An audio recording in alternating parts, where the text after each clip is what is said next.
The morning sun hadn't yet warmed the city streets when she started singing. Her voice, clear and beautiful, floated through the cool autumn air like a gentle breeze. On the busy corner of downtown, the young mother stood with her old guitar case open at her feet, singing the songs her grandmother had taught her years ago. Behind her, wrapped in 2 warm blankets they'd received from the local shelter, her little ones slept peacefully on their makeshift bed. The child's face, innocent and calm in sleep, was what kept her going through these difficult times. Every note she sang was for that sleeping angel. Every coin that dropped into her case was a step toward a better future. Life hadn't always been this way. Just 3 years ago, she'd been performing in concert halls, her voice filling grand spaces, while audiences sat mesmerized. She'd studied at one of the best music schools in the country, dreaming of the day she'd sing at the Metropolitan Opera. But life had other plans. As the morning traffic picked up, more people hurried past. Some barely glanced her way, clutching their coffee cups and rushing to their offices.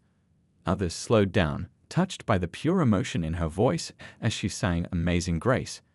A teenager stopped to drop his breakfast money into her case. An elderly woman paused to listen, tears in her eyes, before pressing a $5 bill into her hand and whispering, "Keep singing, dear. Your voice is a gift." By mid-morning, the sun had risen higher, and her little one stirred awake. "Mommy, I'm hungry," came the soft whisper. She paused her singing, kneeling down to pull out a small paper bag from their backpack. Inside was half a sandwich saved from the previous night's shelter dinner. "Here you go, sweetheart," she said softly, smoothing down her child's messy hair. "After you eat, we can practice your reading with that book the library lady gave you." Despite their circumstances, she made sure her child never missed a day of learning. They spent their afternoons in the public library, where her little one worked on math worksheets and reading exercises. The librarians had grown fond of them, sometimes sneaking them granola bars and juice boxes. "Your mom's doing an amazing job," they would tell the child, and her heart would swell with a mixture of pride and pain. As she started singing again, her voice took on a new depth. She sang Bridge Over Troubled Water, and something about the way she delivered each word made people stop and listen. A businessman removed his earphones. A group of high school students paused their chatter. Her voice carried years of formal training, but now it also carried something else, the raw authenticity of someone who truly understood the meaning behind the lyrics. In between songs, she would talk to her child about their dreams. One day, she would say, "We'll have our own little apartment. You'll have your own bed with those star stickers on the ceiling that you love so much." Her little one would smile, eyes shining with trust and hope, completely believing in Mommy's promises. That unfailing faith was both her greatest joy and her heaviest burden. The morning stretched on, and the guitar case held enough coins and small bills for a modest lunch. She knew the best places to find affordable meals, the deli that sold day-old sandwiches at half price, the kind hot dog vendor who always added extra toppings when her little one ordered, the small Chinese restaurant where the owner's wife would sometimes slip an extra egg roll into their takeout bag. But she never begged. She offered her music as a gift to the city and accepted what people chose to give in return. Her grandmother had always told her that music was meant to be shared, to lift spirits and touch hearts. Even now, standing on this street corner instead of a concert stage, she held on to that belief. Each psalm was a thread of hope, weaving through the fabric of their daily struggle, creating a melody of resilience that refused to be silenced. As noon approached and the lunch crowd began to emerge from their office buildings, she straightened her worn but clean clothes and began to sing again. Her voice soared above the traffic noise, carrying with it dreams that refused to die and a mother's love that knew no bounds. Little did she know that this ordinary day was about to take an extraordinary turn, one that would change their lives forever. The first signs of winter had begun to creep into the city. Leaves scattered across the sidewalks, and the morning air carried a bitter chill that seemed to sink deep into her bones. She pulled her thin jacket tighter, grateful for the warmth of the coffee a kind cafe owner had given her earlier. Her little one was bundled up in their warmest clothes, carefully layered with everything they owned. Today felt different somehow. Maybe it was the way the cold air made her voice clearer, or perhaps it was the weight of memories that seemed heavier as the holiday season approached. As she began to sing, the familiar melody of Ave Maria rose from somewhere deep within her soul. This wasn't just another song. It was the piece she'd performed at her last professional concert the night before everything changed. Her voice trembled slightly on the opening notes, not from the cold, but from the flood of memories. The grand concert hall, the sparkle of crystal chandeliers, the rustle of programs, and the quiet anticipation of the audience, it all seemed like a lifetime ago. Now her stage was a street corner, her audience hurrying pedestrians, but somehow the music felt more real, more honest than ever before. A small crowd began to gather, larger than usual. There was something in her voice today that made people pause, that made them truly listen. An office worker who normally rushed past now stood still, coffee cooling in her hand. A construction worker removed his hard hat, remembering his own mother's lullabies. A young student with headphones around his neck stopped to record a video, captivated by the raw emotion in her performance. Her little one sat quietly nearby, working on homework from their library visits, occasionally looking up with pride as more people stopped to listen.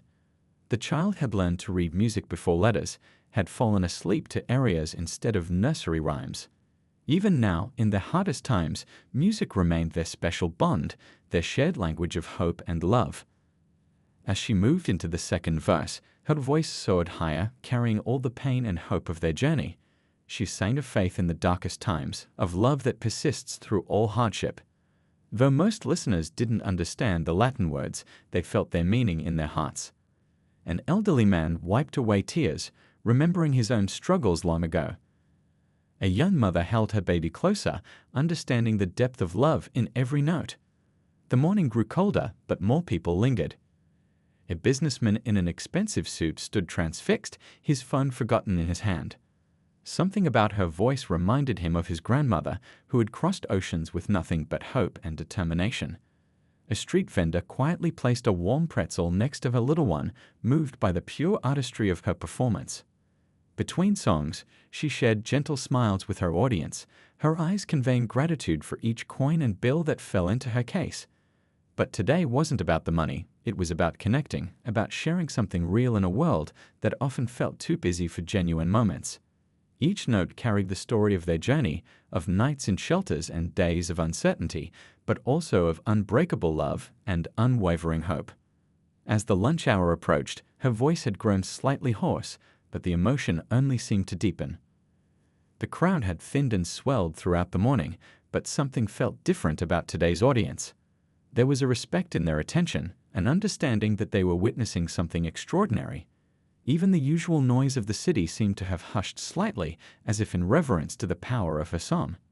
Her little one had dozed off again, lulled by the familiar melodies and wrapped snugly in their blankets.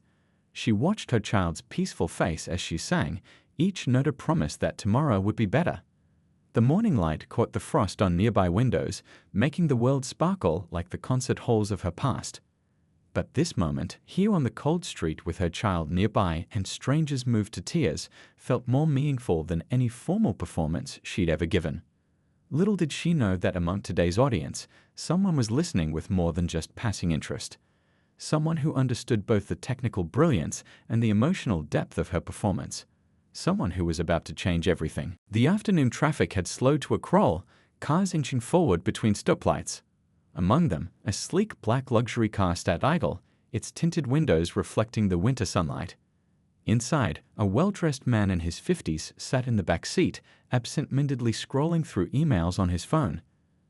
As owner of one of the city's biggest music production companies, his schedule was always packed with meetings and deadlines. But then he heard it, a voice that made him pause mid-scroll. Clear, powerful, yet touched with a gentleness that spoke of classical training. The sound floated through his partially opened window, rising above the street noise with remarkable clarity.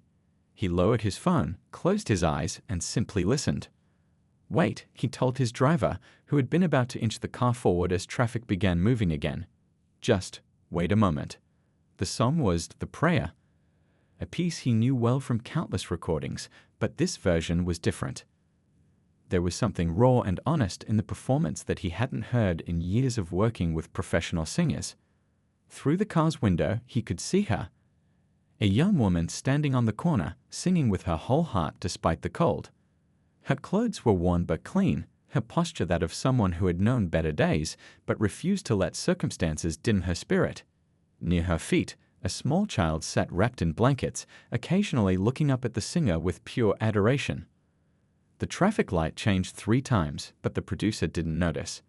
He was transported back to his own childhood, remembering his mother singing in their tiny apartment after long days of cleaning houses. She too had dreamed of being a professional singer, but life had other plans. The memory stirred something deep within him. He watched as people passed by, some dropping money in the open guitar case, others stopping to record videos on their phones. A teenage girl wiped tears from her eyes as she listened. 2 construction workers on their lunch break stood quietly, their sandwiches forgotten in their hands. This wasn't just street performance, this was pure art touching people's hearts. The driver cleared his throat politely. "Sir, we're holding up traffic," but the producer had already made up his mind. "Pull over," he said, his voice firm with decision. "Right there, next to the fire hydrant." The driver looked concerned. This wasn't the safest neighborhood, but did as he was told. As he stepped out of the car, the cold air hit him sharply. He hadn't grabbed his coat, but he barely noticed. The singer had just finished her song, and the small crowd that had gathered was applauding. She gave a graceful nod of thanks, her dignity evident in every movement. Up close, he could see the exhaustion in her eyes, but also a fierce determination that reminded him of every great artist he'd ever worked with. The child looked up at him curiously as he approached, clutching a worn picture book. The singer tensed slightly, protective, but maintained her composure. He noticed how she subtly shifted to stand between him and her child, a mother's instinct he remembered well from his own childhood. "That was extraordinary," he said simply, his voice carrying the weight of decades of experience in the music industry. "I've heard that song performed hundreds of times, but never quite like that." He watched as surprise, then cautious hope flickered across her face. He reached into his pocket and pulled out his business card, simple black and white, with the logo of his production company embossed in silver. Her eyes widened slightly as she recognized the name. It was one of the biggest labels in the industry, known for launching careers and creating stars. "I'm not here to make empty promises," he said, watching as she carefully took the card. "But I haven't heard a voice like yours in years. Real talent, real emotion, that's rare. And I think people need to hear it." He glanced at the child, who was now standing close to her mother, wide-eyed and curious. The late autumn wind whipped around them, scattering leaves across the sidewalk. Behind him, his driver stood nervously by the car, clearly uncomfortable with the situation, but the producer didn't care. In that moment, he saw something he hadn't seen in years, true artistry born from life's hardest moments, the kind that couldn't be manufactured or auto-tuned. What happened next would change not just one life, but many. Sometimes the biggest turning points come when we least expect them, on ordinary street corners on ordinary afternoons. As he stood there in the cold, neither he nor the singer knew that this moment would be remembered in interviews and documentaries for years to come. The small cafe was warm and quiet, a welcome refuge from the cold street. The producer had insisted on buying them hot chocolate for the little one and coffee for the tired mother. They sat in a corner booth, away from curious eyes, where the smell of fresh-baked cookies made everything feel a bit less daunting. "Tell me your story," he said gently, watching as the child carefully sipped the hot chocolate, tiny fingers wrapped around the oversized mug. "I want to understand how someone with your level of training ended up singing on street corners."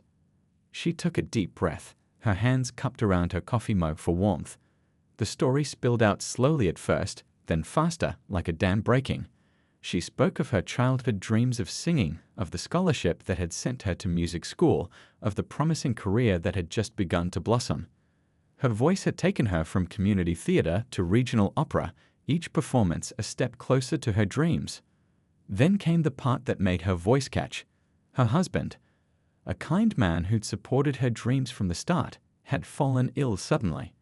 The diagnosis was cruel, the treatment expensive. They'd spent everything they had, sold their small house, used up all their savings. But in the end, medical bills had consumed everything, leaving her alone with a young child and a mountain of debt. "The hardest part," she said softly, watching her little one color on a paper napkin with crayons borrowed from the waitress, "wasn't losing our home. It was explaining to my child why we couldn't go back to our house, why Daddy wasn't coming with us." Her eyes glistened, but she held back the tears with the same strength that had kept her going all these months. The producer listened intently, his own coffee growing cold. He noticed how she cut her story with gentle smiles directed at her child, how she kept her voice steady despite the pain in her words. This was a mother determined to protect her little one from the harshness of their reality. "We stayed with friends at first," she continued, "but you can only impose for so long. The shelters are crowded, especially now with winter coming. But we have each other, and we have music." She smiled at her child, who was now humming softly while drawing. "My little one knows all the classical pieces by heart now. We practice together every day at the library." The producer nodded, memories of his own childhood flooding back. "My mother," he said quietly, "raised me alone too. She cleaned houses during the day and sang in small clubs at night. I used to fall asleep to the sound of her practicing in our tiny kitchen." He paused, lost in thought. "She never got her big break, but she made sure I got an education. That's why I started my company, to help real talent find its voice." The little one looked up then, pushing the finished drawing across the table. It showed 3 figures, mother and child, holding hands with a smiling man in a suit. "That's you," the child explained to the producer, pointing at the figure.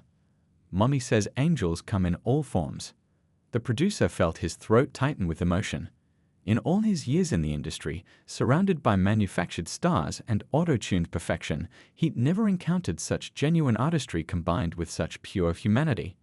He thought about the countless talented singers he worked with, but none had moved him like this woman's voice on that street corner.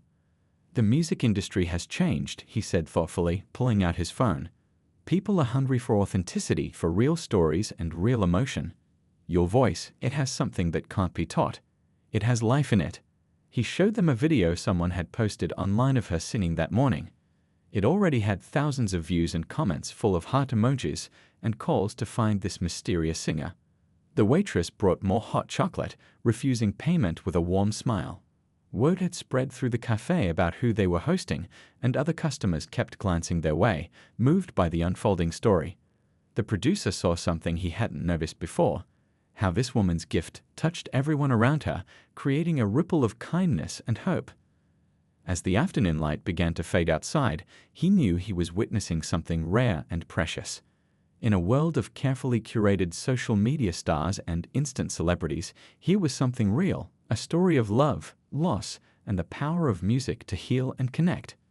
What happened next would depend on trust, hers in taking a chance on his offer, and his in believing that the world was ready for a different kind of star. Evening had settled over the city, casting long shadows through the cafe windows.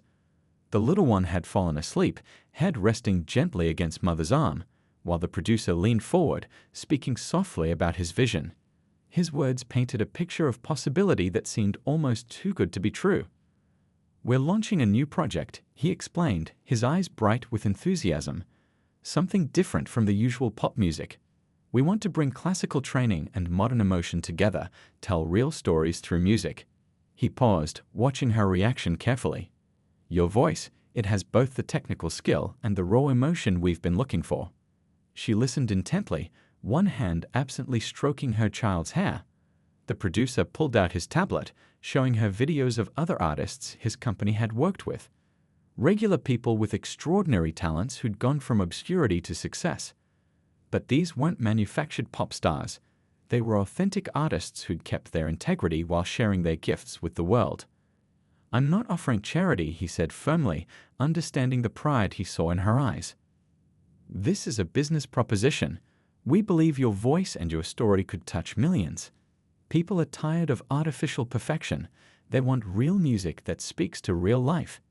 He showed her social media comments from the video of her singing, hundreds of people asking who she was, sharing how her voice had moved them to tears. But doubt crept into her expression. "I haven't performed professionally in over 2 years," she said softly. "And my little one, we don't even have a proper place to live. How could I possibly?" Her voice trailed off, the weight of their circumstances heavy in her words. The producer sat back, remembering his mother's similar doubts years ago when opportunity had knocked. "That's why we start small," he explained. "We can arrange temporary housing near the studio. Your child can attend the local school. There's a good one just blocks away. We'll set up vocal coaching to help you get back in form, though honestly, your voice is already remarkable. He laid out the plan carefully, a step-by-step path that felt less like a fairy tale and more like a real possibility. First, they would record a simple video, just her and a piano, sharing her story through music. Then, if the response was good, and he had no doubt it would be, they would move forward with an EP, 4 or 5 songs that showcased her range. But what if, she hesitated, looking down at her sleeping child. What if people don't connect with my music? What if I'm not what they're looking for? The fear in her voice was raw, honest, the fear of hoping too much, of reaching for dreams only to fall again. The producer smiled gently. "Look around," he said, gesturing to the cafe where several customers were still stealing glances their way. The waitress had been humming one of the songs she'd sung earlier. Even the gruff-looking cook had come out of the kitchen once, just to hear her story. You've already connected with people. Your voice does something rare. It reminds people of their own humanity. He pulled out a contract, not the final one, but a preliminary agreement. "Take it," he said. "Read it carefully. Have a lawyer look at it. I'll pay for the consultation. I want you to understand exactly what we're offering." The papers weren't filled with complicated legal terms, but laid out in clear language what the next steps would be. Her hands trembled slightly as she took the document. "And my little one?" she asked, her priority clear in her voice. "What about school, healthcare?" The producer nodded approvingly at her questions. She wasn't letting desperation cloud her judgment. "It's all covered in the family care section," he said, flipping to the relevant page. "Education, health insurance, stable housing. These aren't extras, they're part of investing in our artists." He watched as she read carefully, her expression moving from disbelief to cautious hope. Outside, the city lights had begun to twinkle, and the cafe staff were quietly starting their closing routine, though no one asked them to leave. This moment felt too important to rush. The little one stirred slightly, mumbling something about music in their sleep. "You don't have to decide right now," the producer said gently. "Take tonight to think about it. We've arranged a hotel room for you both, no strings attached, just a warm, safe place to rest and consider the offer." He slid a key card across the table. Sometimes the biggest leaps in life start with a single step of trust. As they sat there in the quiet cafe, the weight of possibility hung in the air. Sometimes life's greatest turning points come not as dramatic explosions, but as quiet moments of choice, of daring to believe that better things are possible. The mother looked down at her sleeping child, then back at the contract, knowing that whatever she decided would change not just her life, but the future of the precious little one who had been her strength through all their hardships. The morning sun streamed through real curtains for the first time in months. Mother and child woke up in the hotel room, still hardly believing the soft beds and warm shower were real. After a night of careful thought and prayers, she had made her decision. Sometimes the bravest thing you can do is accept help when it's offered. The studio wasn't what she expected. No gleaming skyscraper or intimidating security desk, just an old brick building with character, its walls covered in vintage concert posters. The producer had arranged for her little one to spend the morning in the building's daycare center, where other musicians' children played and drew pictures. "Ready?" the producer asked gently, leading her into a warm-up room. The space was simple but welcoming. A well-loved piano in the corner, comfortable chairs, and large windows letting in natural light. A vocal coach, a kind-faced woman in her 60s, sat at the piano, smiling encouragingly. "Let's just talk first," the coach said, patting the chair next to her. "No pressure, no expectations. Tell me about your musical journey."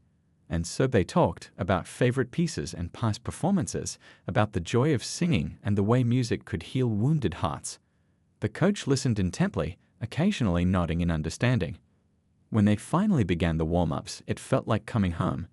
Her voice was rusty at first, like a door with old hinges, but with each note, each scale, it began to remember. The coach's eyes widened at her natural talent, even after years away from formal training. "You've kept your instrument well," the coach praised, "even through everything. Your street performances actually helped maintain your stamina." They worked through the morning, taking breaks when needed, focusing on breathing and technique. The producer popped in occasionally, never interrupting, just listening with a satisfied smile. During lunch break, she visited her little one in the daycare. The child was beaming, showing off new drawings made with real art supplies. "Look, Mummy, I drew us in our new house." The picture showed a simple home with a garden, stick figures standing together under a smiling sun, dreams drawn in crayon full of hope. The afternoon brought the first real recording session. The producer had chosen a song that spoke to their journey, a classical piece rearranged with contemporary elements. As she stood in the booth, headphones on, her heart pounded. What if she couldn't do it? What if the magic that had touched people on the street corners wouldn't translate here? Then she saw her child through the studio window, sitting quietly on the producer's lap, giving her a thumbs up. The terror melted into determination. She closed her eyes and began to sing. The first take wasn't perfect, but it was real. Raw emotion filled every note, every word carrying the weight of their story. "That's it," the producer said softly into the microphone. "That's exactly what we're looking for." Again, but this time, think about what you want to tell the world through this song. The second take was better. By the fifth, something magical was happening. The studio engineers had stopped their casual chatter, the vocal coach was wiping away tears, and even the janitor had paused his work to listen. They worked until evening, taking breaks when her voice needed rest. The producer was patient, never pushing too hard, understanding that this was about more than just making a record, it was about rebuilding a life. Other staff members dropped by, drawn by the voice echoing through the hallways. Each one left with a sense of having witnessed something special. As the day wound down, exhausted but happy, she held her sleepy child close. The producer handed her an envelope, her first day's pay as a professional singer in over 2 years. "You've earned this," he said firmly when she tried to protest. "And there's more work tomorrow, if you're ready." In the taxi back to the hotel, her little one already dozing, she looked out at the city lights. The streets where she had sung now looked different, not because they had changed, but because she had. Hope was no longer just a distant dream, but something real she could hold on to. Tomorrow would bring more challenges, finding a permanent place to live, arranging school enrollment, dealing with old debts. But for now, she savored this moment of change. In her pocket, the day's earnings felt like more than money. They were proof that second chances were real, that music could still open doors, that dreams didn't have an expiration date. As they entered their hotel room, her child sleepily asked, "Can you sing me our special song tonight, Mommy?" And so she did, her voice soft and clear in the quiet room. But tonight, the lullaby wasn't a prayer for survival, it was a song of gratitude, of hope, of new beginnings. Sometimes life's greatest performances happen not on grand stages, but in small moments of pure love. 1 year later, the same voice that once echoed off city buildings now filled a grand concert hall. The album Streets of Hope had touched millions of hearts, its songs telling stories of love, loss, and the unbreakable spirit of a mother's love. But success hadn't changed her essential nature. If anything, it had deepened her compassion. Backstage, she adjusted her simple but elegant dress, a far cry from the worn clothes of her street-singing days. Her little one, now thriving in 2nd grade, sat nearby doing homework. "Mommy, are you nervous?" the child asked, looking up from a math worksheet. She smiled, remembering how they used to do schoolwork on sidewalks and in library corners. "A little," she admitted honestly, but good nervous. This concert was special. All proceeds would go to the foundation she'd started, helping homeless families with children. The program included training programs, temporary housing, and special attention to parents with artistic talents who just needed a chance. Through the curtain, she could hear the murmur of the audience filling the hall. Many were people who'd followed her journey from the beginning, fans who'd first discovered her through viral videos of her street performances. Some had even been there on those cold corners, dropping coins in her guitar case. The producer, now more friend than mentor, knocked gently on her dressing room door. 5 minutes, he said with a warm smile. "And you've got some special visitors." He stepped aside to reveal 3 familiar faces, the kind cafe owner who used to give her coffee, the librarian who'd helped her child with homework, and the elderly woman who'd often stopped to listen to her sing. "We wouldn't miss this for the world," the librarian said, hugging her tight. "Look how far you've come." The cafe owner pressed a paper bag into her hands, the same kind he used to give her, but this time it held cookies for after the show. Some things hadn't changed, and she was glad for that. Her little one hugged each visitor, then straightened Mom's dress with proud authority. "You're going to be amazing," the child said with complete conviction. "Just like when you used to sing to me on the street corner." Those words meant more than all the critical acclaim her album had received. As she stepped onto the stage, the lights dimmed to a soft glow. The audience fell silent. This wasn't just another concert, it was a testimony to hope, to second chances, to the power of kindness. She began with the song that had changed everything, the one she'd been singing when the producer's car stopped that fateful day. But tonight, the song held new meaning. Each note carried not just memories of struggle, but celebration of triumph. In the front row, she could see other mothers from her foundation, women currently going through their own journeys from hardship to hope. Their children sat wide-eyed, seeing living proof that dreams could come true. During intermission, she visited the reception area where her foundation had set up information booths. Pictures showed the programs in action: music classes for homeless children, job training for parents, temporary housing that felt like real homes.